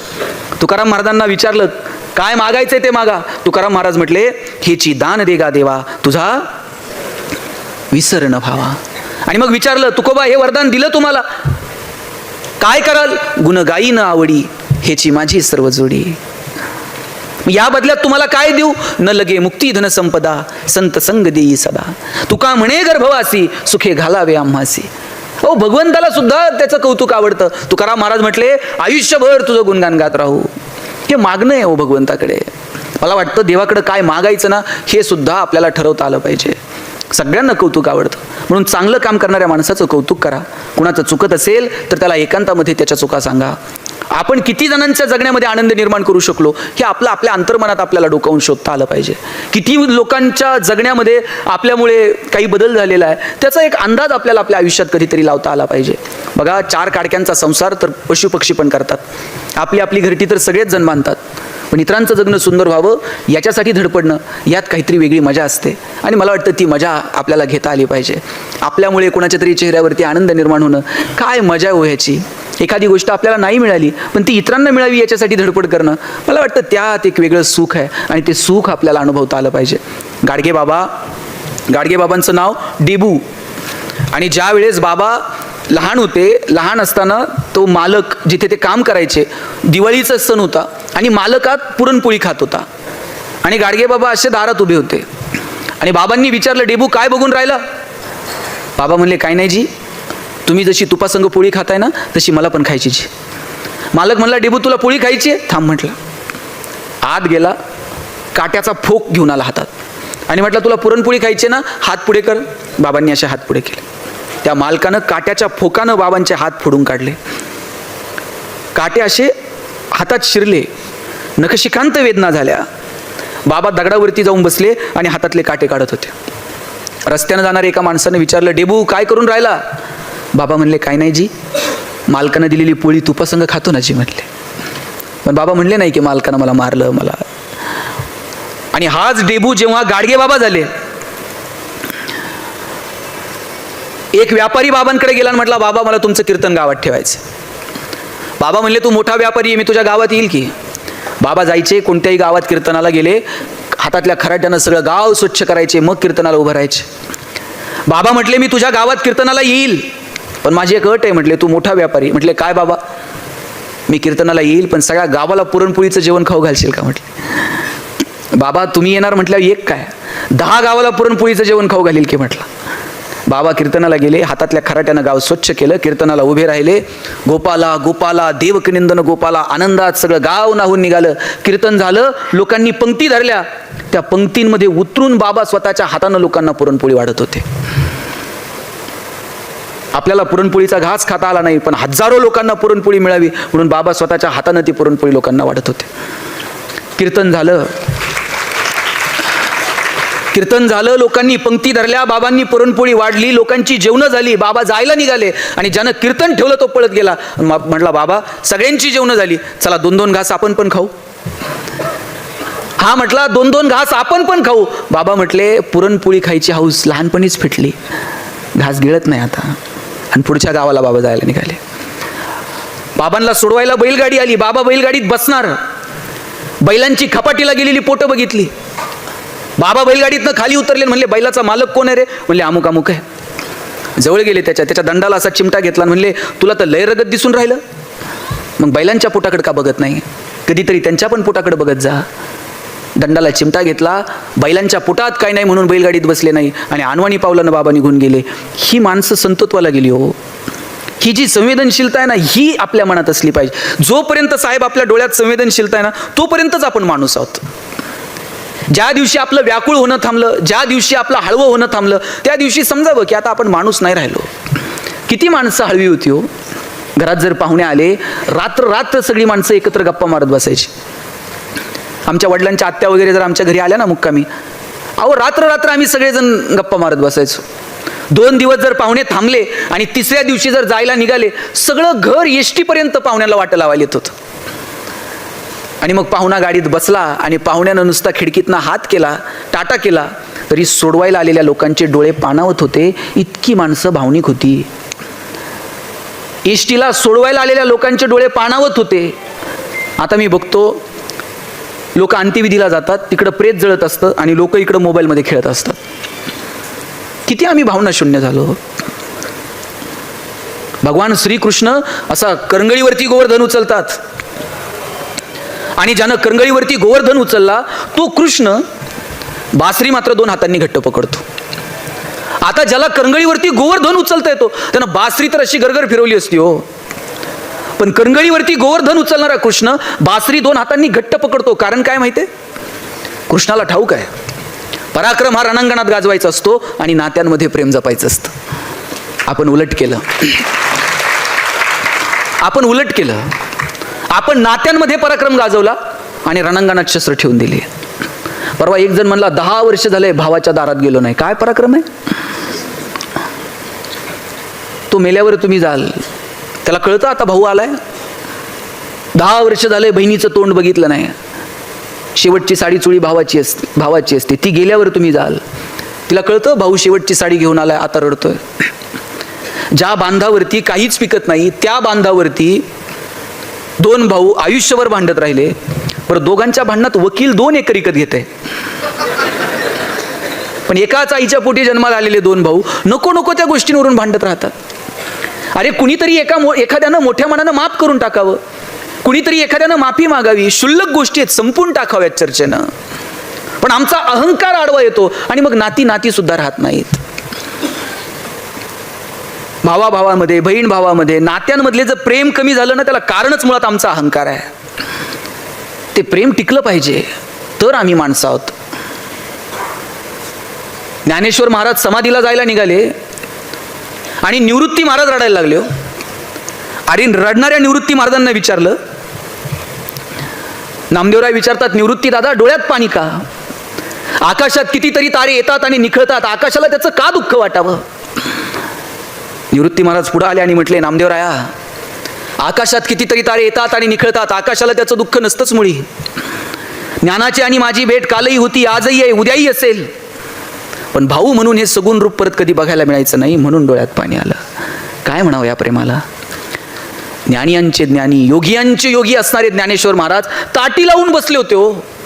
आणि कुणी म्हणायचं ज्ञानोबांना, ताटी उघडा, कुणी ते धाडस दाखवायचं? एवढीशी मुक्ताई पुढे आली आणि म्हटली, चिंता क्रोध मागे सारा, ताटी उघडा ज्ञानेश्वरा. मुक्ताईनं हाक मारली म्हणून ज्ञानोबांनी ताटी उघडली आणि ज्ञानेश्वरी सारखा महान ग्रंथ तुमच्या माझ्या समोर येऊन ठेपला. याला प्रेम म्हणतात हो.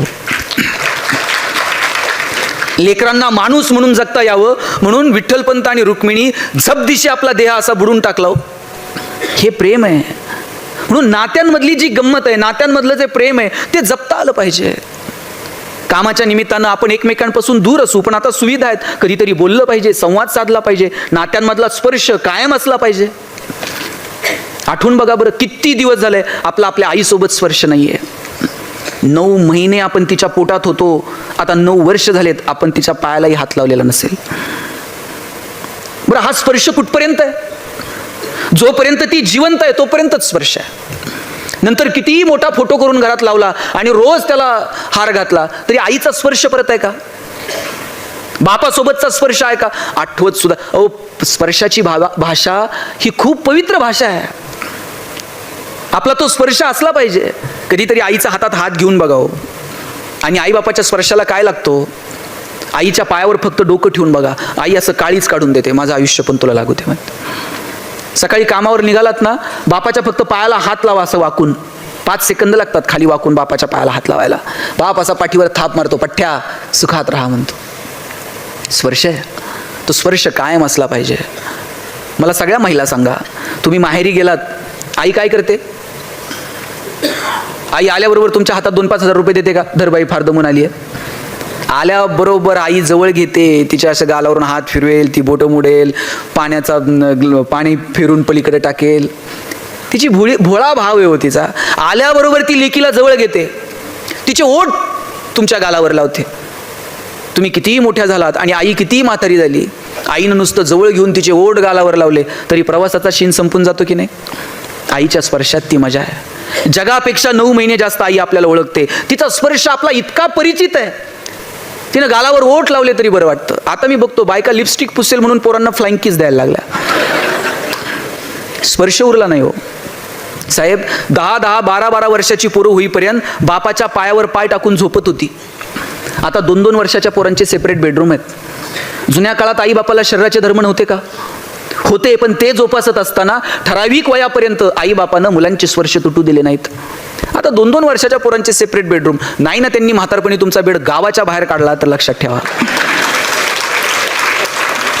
ठराविक वयापर्यंत आपल्या मुलामुलींसोबत स्पर्श असला पाहिजे. भगवंताला सगळीकडे नाही जाता आलं म्हणून त्यानं प्रत्येक घरात आई वडील पाठवले.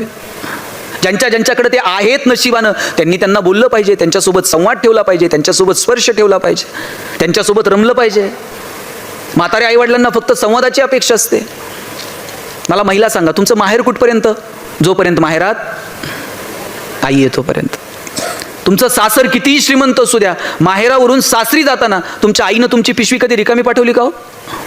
4 शेंगा घालून देईल, 4 वांगे घालून देईल, बाई भाजी तर घेऊन जा, बाई दूध तर घेऊन. सासरी सगळं मिळतो हो, पण तिला वाटतं लेकीची पिशवी रिकामी जाऊ नये. कोण करतं एवढं प्रेम मला सांगा? लेकुराचे हित वा हे माऊलीचे चित्त, ऐसी कळवळ्याची जाती करी लाभा विन प्रीती. कोणत्याही लाभाची अपेक्षा न ठेवता तुमच्यावर प्रेम करणारे या जगात जर कोण असेल तर तुमची आई आणि तुमचा बाप आहे. ज्यांच्याकडे आहे त्यांनी त्यांना जपा.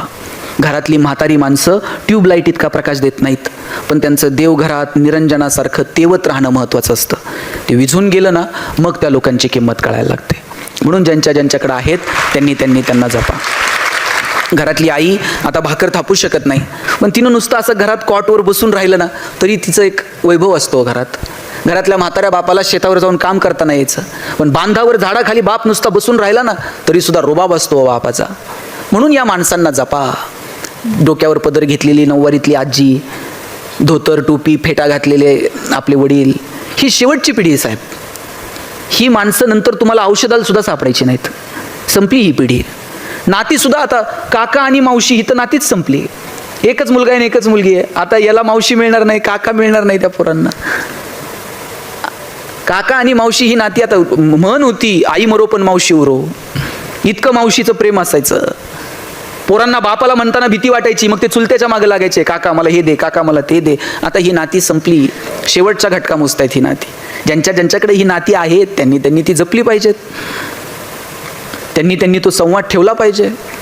तुम्ही सगळेजण तुमच्या कामामध्ये व्यस्त असता. आपण सगळेच, तुम्ही काय मी काय, आपण इतके कमालीचे व्यस्त असतो की या व्यस्त जीवनामध्ये आपल्याला बोलायला वेळ मिळत नाही कोणाशी.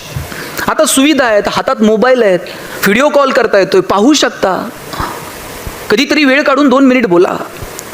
आपण इतके बिझी असतो, सगळ्या जगासोबत बोलायला वेळ असतो, पण घरातल्या म्हाताऱ्या माणसांसोबत बोलायला वेळ नसतो. परवा एका शेजारच्या आजोबांनी मोबाईल घेतला आणि पोराला सांगितलं, राजा मी पण मोबाईल घेतलाय. पोरगं म्हटलं, बाबा तुम्हाला कशाला मोबाईल पाहिजे आता? ते म्हटले, मला नाही रे बाबा, तू दिवसभर लोकांशी फोनवर बोलत असतो. आता माझ्याकडे पण मोबाईल आहे, हा नंबर ठेव, कधीतरी हा नंबर डायल करत जा, मी शेजारच्याच खोलीत असतो. इतके कसे कृतज्ञ हो आम्ही? घरातल्या म्हाताऱ्या माणसांनी एक प्रश्न जर 2दा विचारला तर आपली चिडचिड होते. बाबा आत्ताच सांगितलं ना, 10 वेळा काय विचारता? अरे 1000 वेळा आपण प्रश्न विचारले तरी त्यांनी लहानपणी उत्तर दिली होती. हा चांदोमामाच का, हे अमुकच का, ती हंबाच का. किती वेळा एक प्रश्न विचारायचो, पण आईनं बापानं कधी प्रश्नांची उत्तर देताना कंटाळा केला नाही. आपल्या बोबड्या शब्दांना किती कुतूहल होतं तिला. आपले बोबडे बोल सुद्धा ती किती कानात प्राण आणून ऐकायची आणि 1000 वेळा त्या प्रश्नांची उत्तर द्यायची. आता घरातली म्हातारी माणसं एक प्रश्न 2दा विचारला तर आपली चिडचिड होऊन जाते. लक्षात घ्या, हे चक्र आहे, आपल्यालाही तिथंच जायचं आहे आणि जे केलं ते इथंच फेडायचं आहे. वर गेल्यानंतर चित्रगुप्त हिशोब करीन मग याला स्वर्गात टाकू, हे तसलं सोडा. इथंच नीलचा शिक्का मारून निघायचं. घरातली म्हातारी माणसं लहान पोरासारखी हट्टी असतात. ती हट्ट करतील. लहानपणी त्यांची ऐपत नसताना त्यांनी आपले अनेक हट्ट पुरवलेत. आता जबाबदारी आपण त्यांचे हट्ट पुरवावेत. आपण त्यांचं आईबाप व्हावं. आणि त्यांचे हट्ट नाही आहेत की तुम्ही प्रॉपर्टी करा आणि आमच्या नावावर आणून ठेवा. त्यांचा हट्ट इतकाच आहे, 2 शब्द प्रेमानं बोला. तो संवाद जरी कायम राहिला ना तरी सुद्धा खूप झाला. आणि इथं जे तरुण मुलं मुली आहेत ना, माझं तुम्हाला सांगणं आहे की तुमच्या आईबापाचं तुमच्यावर जेवढं प्रेम आहे ना तेवढं प्रेम तुमच्यावर जगात दुसरं कोणी करू शकत नाही. त्यांच्या प्रेमाची किंमत ठेवा. अरे काय तुमच्या आईचं प्रेम आहे तुमच्यावर. आता तू स्कूलमधनं घरी गेल्यानंतर आई पहिला प्रश्न काय विचारते? काय शिकवलं हे विचारत नाही. आई पहिला प्रश्न विचारते, टिफिन खाल्ला का, डबा संपवला का. काय प्रेम आहे हो. माझी आई, मी पुण्याला शिकायला गेलो तर नगरवरून जेवणाचा डबा पुण्याला पाठवायची हो. आणि सकाळी 9:30 वाजता शिवाजीनगरच्या स्टँडला आमचा जेवणाचा डबा यायचा. सकाळी 9:30 वाजता जेवणाचा डबा जर पुण्यात येत होता तर नगरहून 6च्या गाडीनं दिला असेल. 6च्या गाडीला जर आईचा डबा तयार होता तर आई 4 वाजता उठली असेल, पीठ मळलं असेल, भाकर थापली असेल. 2 वर्षात मी चतकूर सुद्धा भाकर कधी फेकून दिली नाही, कारण माझी आई सकाळी उठून माझ्यासाठी टिफिन तयार करून पाठवते. आणि टिफिन म्हणजे पोरांनो फडक्यात यायचे हो डबे, आणि फडक्यात चिठ्ठी असायची, पोरांनो डबे खा, फडके जपून ठेवा. फडके जपून ठेवायचे. शनिवारच्या गाडीने फडके परत नगरला यायचे, सोमवारी परत त्या फडक्यांमध्ये डबे यायचे.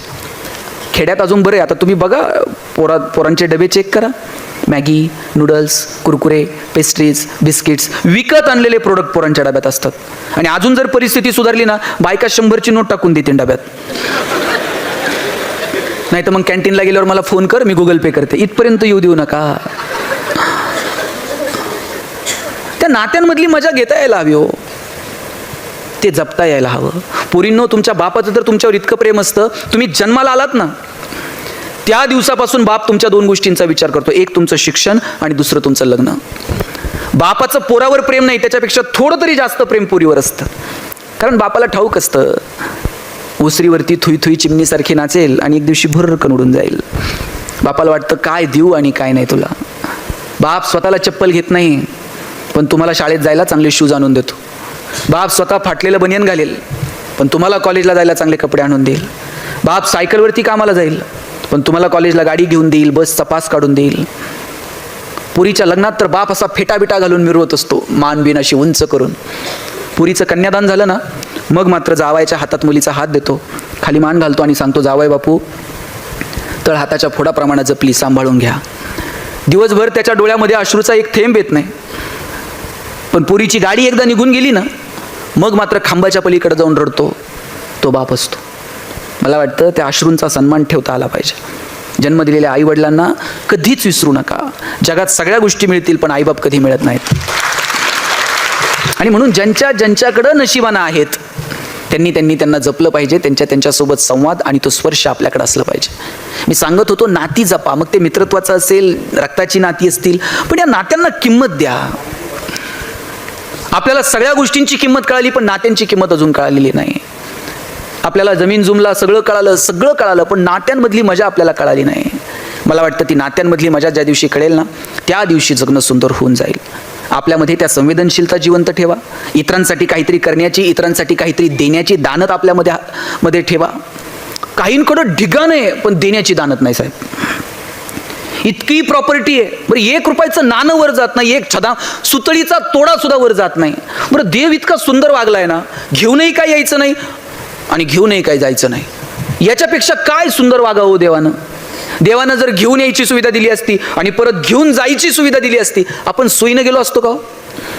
ह्याचं नेता येईल का, त्याचं थोडं नेता येईल का, काय करता येईल, काय नेऊ आणि काय नाही.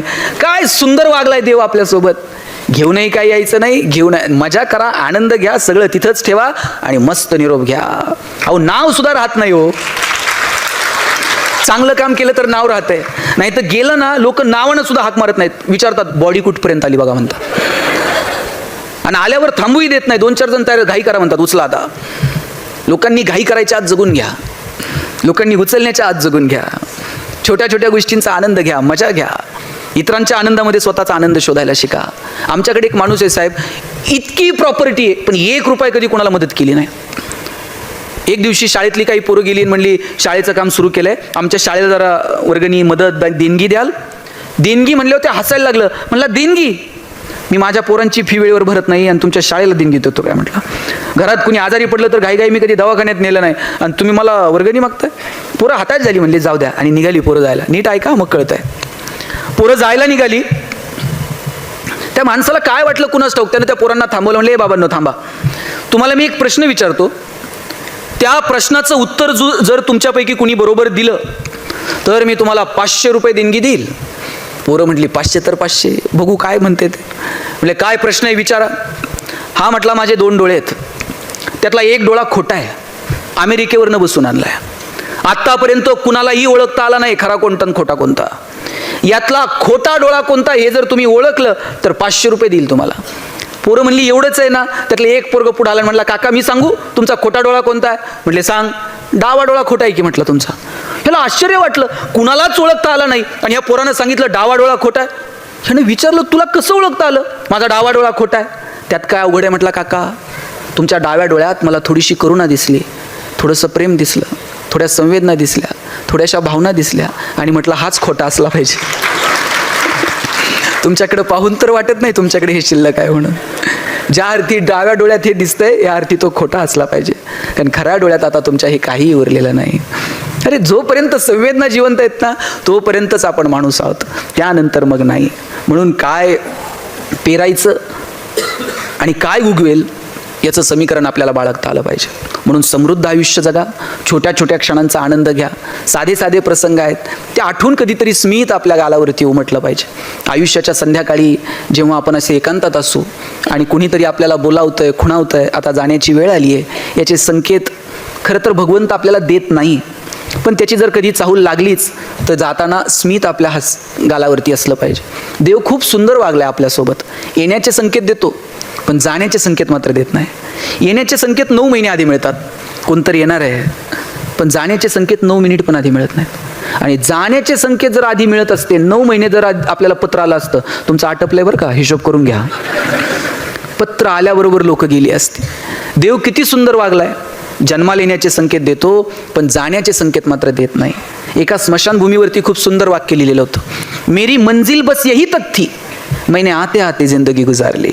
आपल्याला सगळ्यांना तिथं जाऊन थांबायचं आहे, पण तिथं जाईपर्यंतचा जो प्रवास आहे ना, तो मात्र मस्त धुंदीत आपल्या आपल्या मस्तीत आनंदात जगता आला पाहिजे. जगाला साहेब कौतुक वाटेल की नाही मला माहीत नाही, तुम्ही हे सगळं करताय, जग तुमचं कौतुक करेल हे मला माहीत नाही.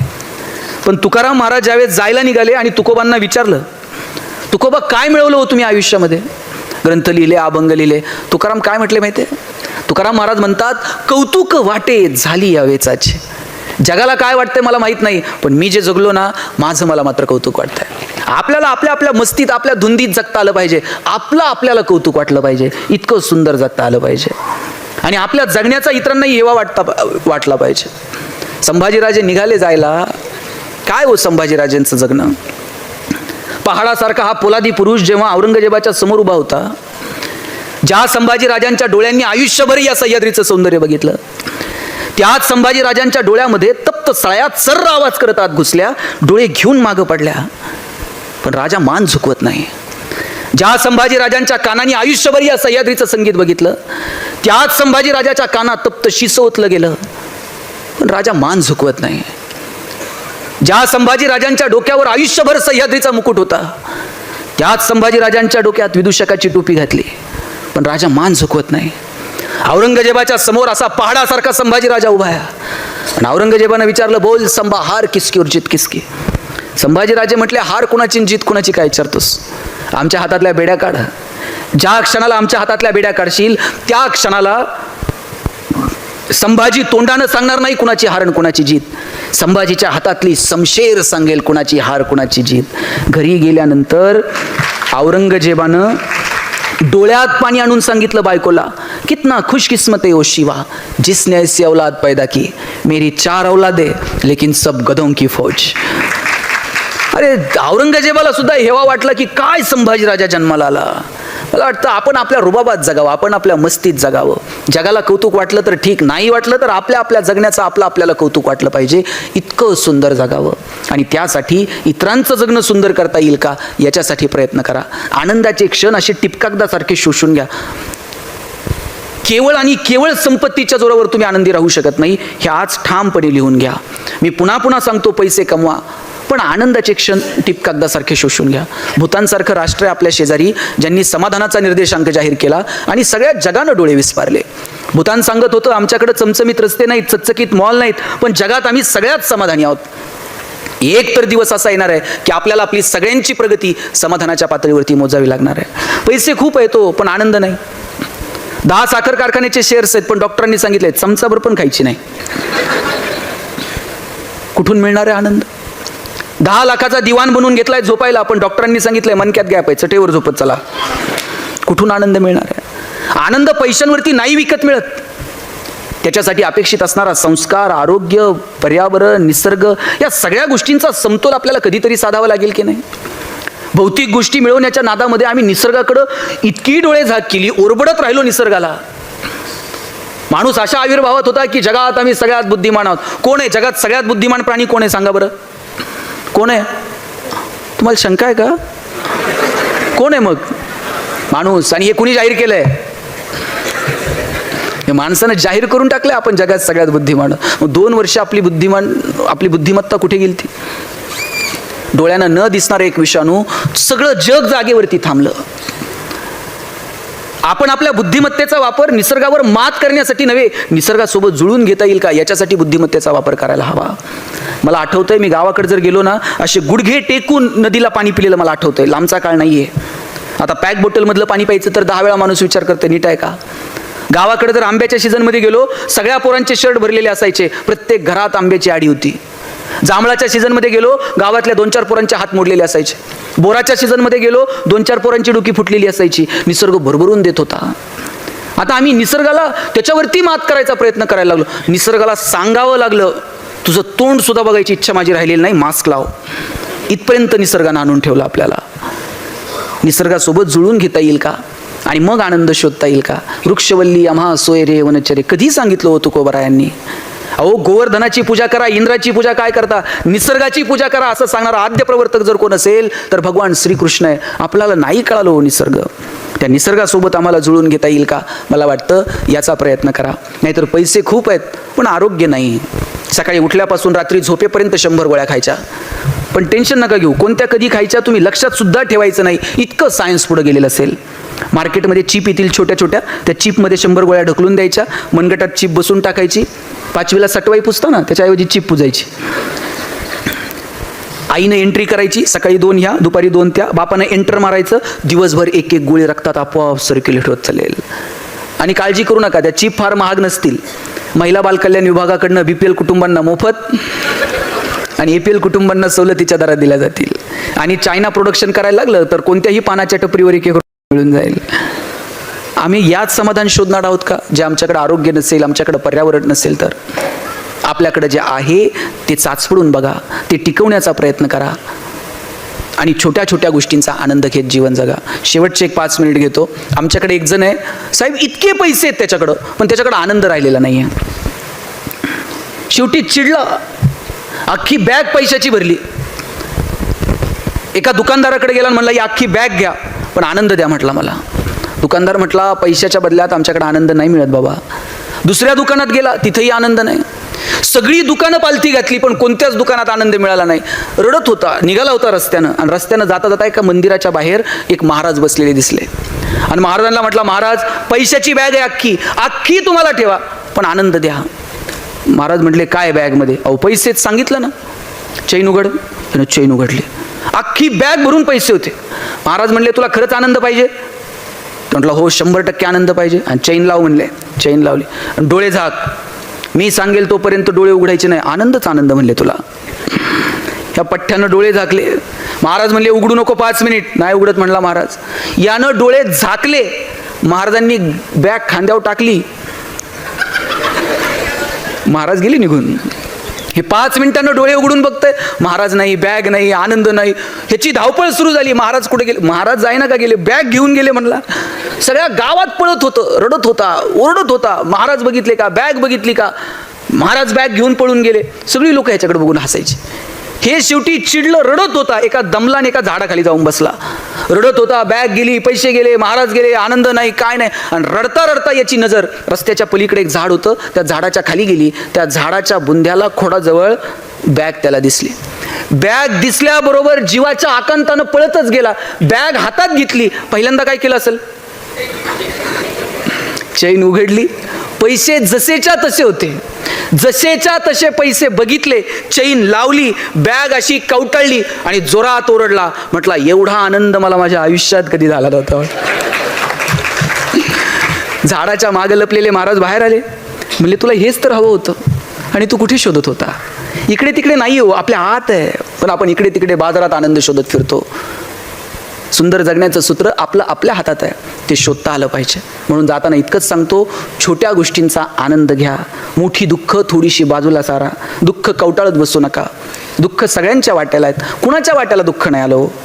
रामकृष्ण, त्यांना सुद्धा दुःख सुटलं नाही. कृष्णा इतकं दुःख तर कुणाच्या वाट्याला आलं मला सांगावं? आपल्याला तर जन्माला आल्यानंतर दुःख सुरू होतं. कृष्णाला जन्माच्या अगोदरपासून दुःख होतं. ते जन्माला यायच्या आधीच त्याला मारायचं प्लॅनिंग सुरू होतं. जन्माला आल्याबरोबर बापाला टोकरीत उचलून घेऊन जावं लागलं. आईच्या अंगावर दूध सुद्धा पिता आलं नाही. गोकुळात गेला, तिथं काही सवंगडी भेटले, त्यांच्यासोबत लहानाचा मोठा होत होता. गोकुळ सोडून वृंदावनात जावं लागलं. वृंदावनात राधा भेटली, तिला सोडून परत मथुरेला जावं लागलं. मथुरा सोडून द्वारका वसवली, तर मथुरेतले लोक त्याला रणछोडदास म्हणायला लागले. किती दुःख, किती अवेलना, किती अपमान कृष्णाचा. पण कृष्ण रडतो का? कृष्णाला तुम्ही असं टेन्शनमध्ये बघितलंय का? राधा गेली, सगळंच गेलं, काहीच आयुष्यात राहिलं नाही, काय करायचंय जगून आता, हा सगळा अन्याय माझ्या एकट्याच्याच. असलं कृष्ण कधी बोलतो का? कृष्ण सगळे सवंगडी गोळा करतो, त्यांच्याबरोबर काला करून खातो, नाचतो, गातो. अहो, त्या शेष नागाच्या डोक्यावर उभा आहे तरी नाचतो, बासरी वाजवतो. बघा, 2 शब्द आहेत, एक एंटरटेनमेंट आणि एक सेलिब्रेशन. एंटरटेनमेंट म्हणजे तिकीट काढायचं आणि पिक्चर बघायचा. सेलिब्रेशन म्हणजे आपण उत्सव करायचा जगण्याचा. कृष्ण स्वतःच्या जगण्याचा उत्सव करतो, तो जगण्याचा उत्सव आपल्याला करता आला पाहिजे. साध्या साध्या क्षणांची मजा आपल्याला घेता आली पाहिजे. साहेब, नवीन नवीन तुम्ही नोकरीला लागलात, किती रुपये पगारानं तुमच्या MSCBत किती रुपये पगार होता? पहिला पगार किती होता? होता का नाही काय थोडाफार? किती रुपयानं झालं सुरुवात? किती? 2000, 1000, 1500. कसा संसार करायचो 1000-1500 रुपयामध्ये? बरं, परिस्थिती अशी होती तुमच्या पिढीची, एक भाऊ नोकरीला लागायचा, बाकीचे 2 गावाकडे शेती करायचे. जो नोकरीला लागलाय त्यानं गावाकडच्यांना थोडी मदत करायची, त्याला पाईपलाईन करून दे, त्याला शेतीचं काहीतरी करून दे, त्याच्या पोरांच्या शिक्षणाचं बघ, बहिणींची लग्न कर, बहिणींच्या पोरांची लग्न कर. जे नोकरीला लागायचं ना त्याला सगळ्यांची जबाबदारी होती.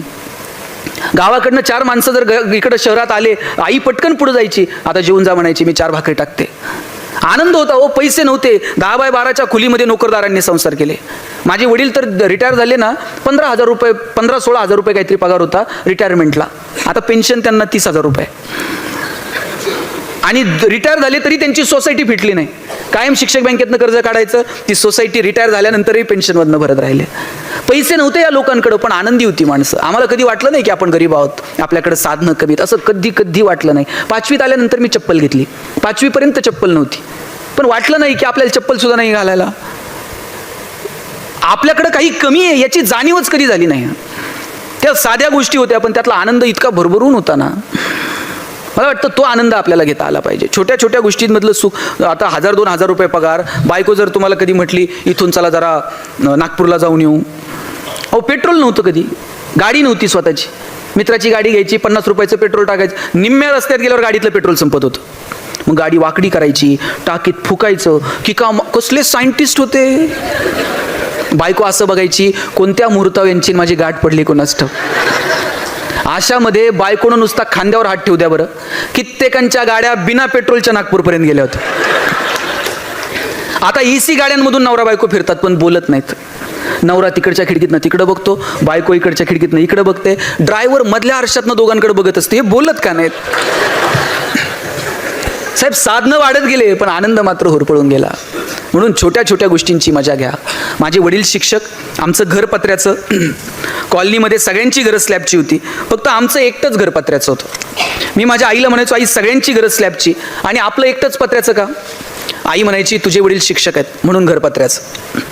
म्हटलं शासनाचा GR आहे का शिक्षकांनी स्लॅबची घरं बांधायची नाही? ती म्हणायची, कारट्या नशिबान आहेस पत्र्याच्या घरात जन्माला आला. मी म्हटलं का? ती म्हणायची, बघ घर गरम व्हायला लागलं का तुला कळतं उन्हाळा सुरू झालाय, घर गळायला लागलं का तुला कळतं पावसाळा सुरू झालाय. शेजारच्या स्लॅबच्या घरात उन्हाळा कळत नाही, पावसाळा कळत नाही. खास ऋतूंची ओळख व्हावी म्हणून भूगोल शिकवणाऱ्या तुझ्या बापानं असलं मॉडेल उभं केलंय म्हणायचे. पैसे नव्हते, आनंद भरभरून होता. वडील 1 चॉकलेट आणायचे आणि माझ्या बहिणीच्या हातात द्यायचे आणि म्हणायचे, कावेरी गणेश आणि तू अर्धा करून खा. ताई चॉकलेटचे 2 भाग करायची, एक मोठा आणि एक छोटा.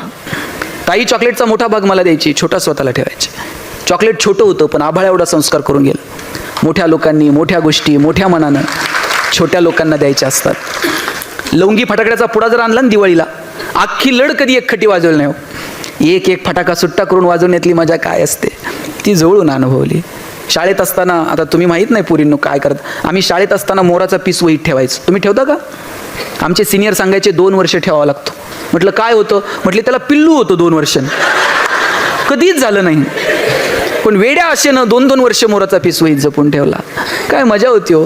तुम्हाला सांगू, या मुलींचं जगणं जर तुम्हाला शोधायचं असं ना शाळेतल्या सर, तुम्हाला ते त्यांच्या ट्युटोरियलमध्ये, त्यांच्या गृहपाठाच्या वह्यांमध्ये कधीच सापडणार नाही. या पोरापुरींचं जगणं सापडतं वह्यांच्या मागच्या पानावर.